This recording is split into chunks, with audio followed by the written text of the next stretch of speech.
So, good evening mga ka-farmers. So, malungkot tayo mga farmers, no? Pag uwi ko mga farmers ay may sumbong si Papa na yung isa nating stag na dumpo ay nangihina daw, tapos hindi tumayo, tapos ayaw kumain. Kaya nilipat muna natin dito sa isang kulungan mga farmers. Pinainom ko na to ng mga farmers, no? Promoxil, kasi mainit siya mga farmers. Buti may isang Promoxil na natira. So di ko na video mga farmers kasi ako lang mag-isa, no? So madilim pa. Ito lang yung gamit ko na pailaw, yung flashlight, no? So tingnan na natin mga farmers. Update ko kayo bukas mga farmers kung makasurvive ba to siya. Kasi kaninang umaga pagpakain ko sa kanya, malakas naman mga farmers, no? Nagano naman siya na, wala na yung ilaw. Tumayo naman to mga farmers, tapos kumain. Baka na, kayang nangyari nito? Baka na heat stroke. Kasi sobrang init ka nangyari sa ko. Flashlight. So, yan mga farmers. Medyo nagluko yung natin, no? Flashlight. So, ito na po siya mga farmers. Sana makasurvive to mga farmers. Kasi kaninang umaga, malakas pa naman to mga farmers. Bakit ngayon nangihina siya mga farmers, no? Malungkot talaga ako mga farmers.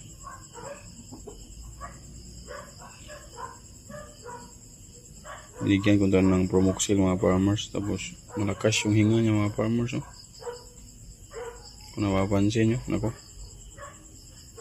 sira pa yung natin mga farmers, itong flashlight natin. Sana makasurvive yung isang dumpo natin mga farmers. Ito yung natin mga farmers, Kanawa yun na gold. Yung may pagka gold siya na dumpo natin. So pasensya na kayo sa video mga farmers, no? Kasi yung din natin, yung flashlight is medyo may tama na rin, no? Yan, no? 24 hours later.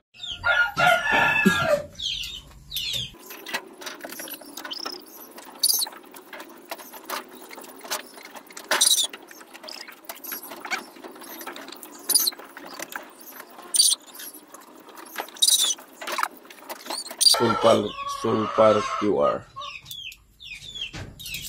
Tinamaan yata ito ng mga farmers. Paul Cholera, no? Bigyan natin ng sulfur QR.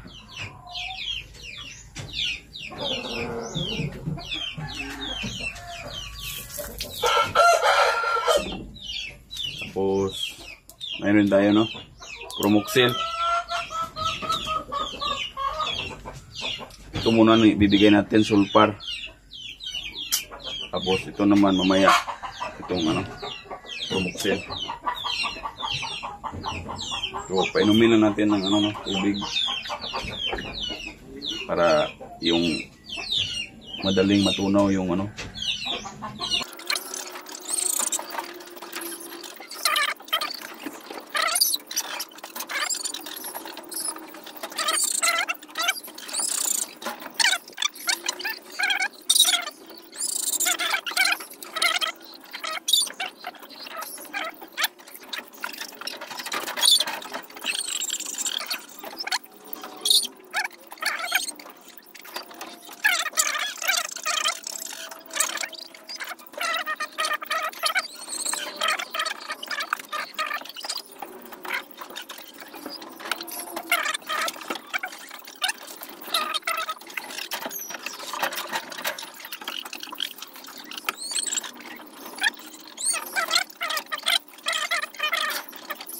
So, pasilip ko sa inyo yung ipot mga farmers, no? Yan po yung ipot ng mga farmers, no? Kung nakikita nyo yan, no? Green, tapos may puti. So, foul cholera talaga mga farmers, no? Nakatama sa kanya. So, di ko na malaya na tinamaan. Bigla lang nanghina kasi nung umaga talaga yung pagkain ko kumain naman pero konti-unti lang. Nakabreed to mga farmers.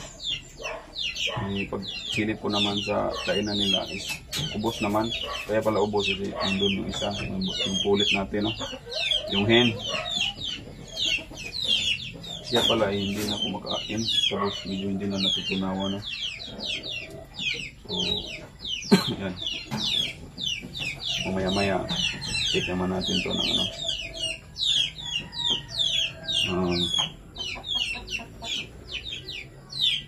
Pumuksin. Hindi na masyadong mainit ang pamuksin.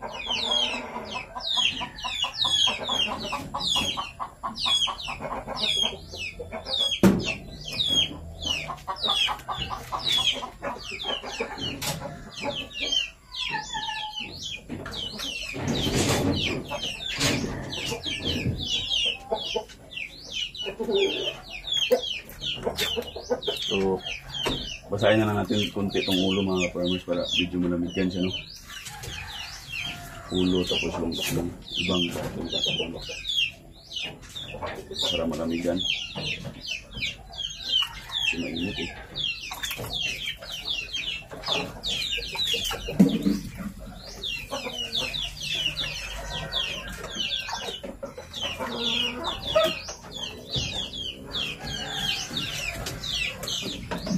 So, first time ko rin yung nakasubok ng ganitong sakit mga farmers, no? Kaya nag-search ako sa YouTube din, no? YT.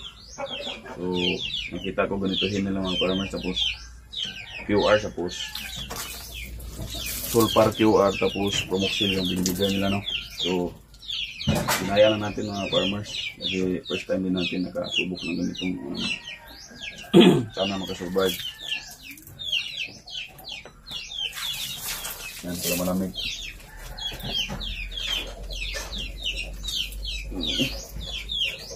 Disclaimer lang po mga ka-farmers, no? No animal were harmed in this video mga farmers. So, dinamot lang natin mga farmers para maging okay siya, no? Kasi may ano siya, foul cholera.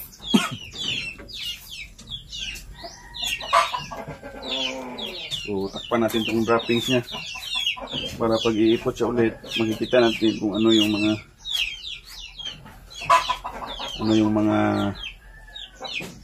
tawag nito,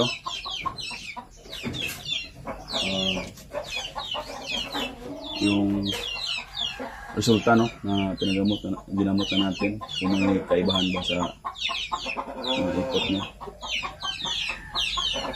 So, nok, laban ng nok.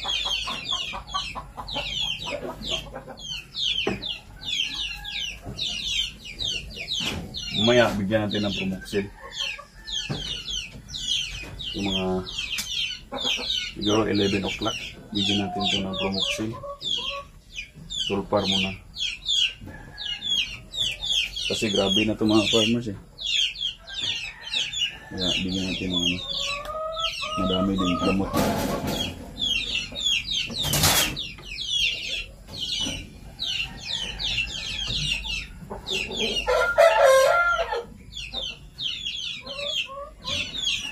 So, yun lang muna ang araw ng mga farmers, no? Update ko lang kayo mga farmers kung ano yung mangyayari sa kanya mga farmers, no? Kung tuluyan ba siya mag-abroad o gagaling siya mga farmers sa binigay natin ng gamot, no? So, yun. Salamat sa panood mga farmers. Sana mag-comment tayo mga farmers kung ano yung pwede pa natin yung gamot dito mga farmers, no? So, maraming salamat and God bless mga farmers. Happy farming.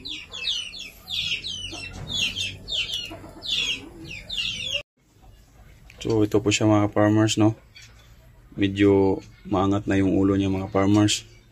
Kagabi talaga yung ulo niya nakahalik dun sa flooring ng kulungan, no? Ngayon mga farmers ay medyo okay na siya mga farmers, no? Sana magtuloy-tuloy yung recovery niya mga farmers. Tapos, ilagyan ko ng Vitamin Pro mga farmers. Medyo espeso yung nilagay ko mga farmers para ano, mas tapang yung ano no, gamot. Kasi ano na, talagang nanghihina na siya mga farmers. So kanina, hindi ko na videohan. Umiinom siya mga farmers kung iganon mo. Yan o, iinom siya. Yan o. Yan o.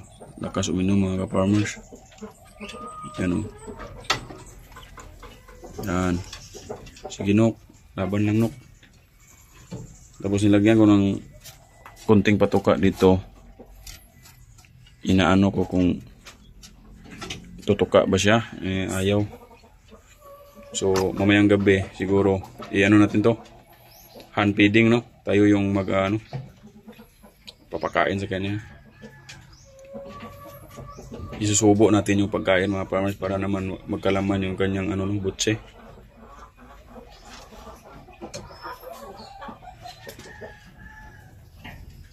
So yan, medyo okay na siya mga farmers. Tapos hindi na masyadong mainit. Yan o, okay na, hindi na mainit.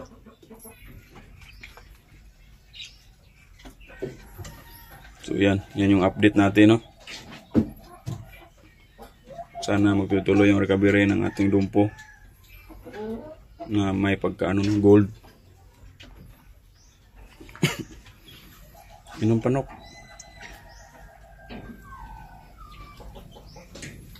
Inom pa. Yan, inom pa. Nang lalabo siguro din itong mata nito kasi parang hindi nakakakita eh.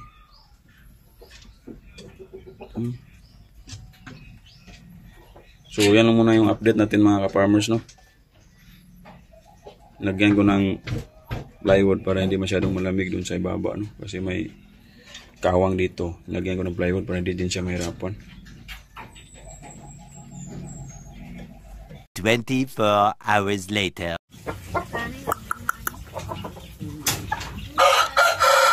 Dumpo gold. Gold kanawayo no.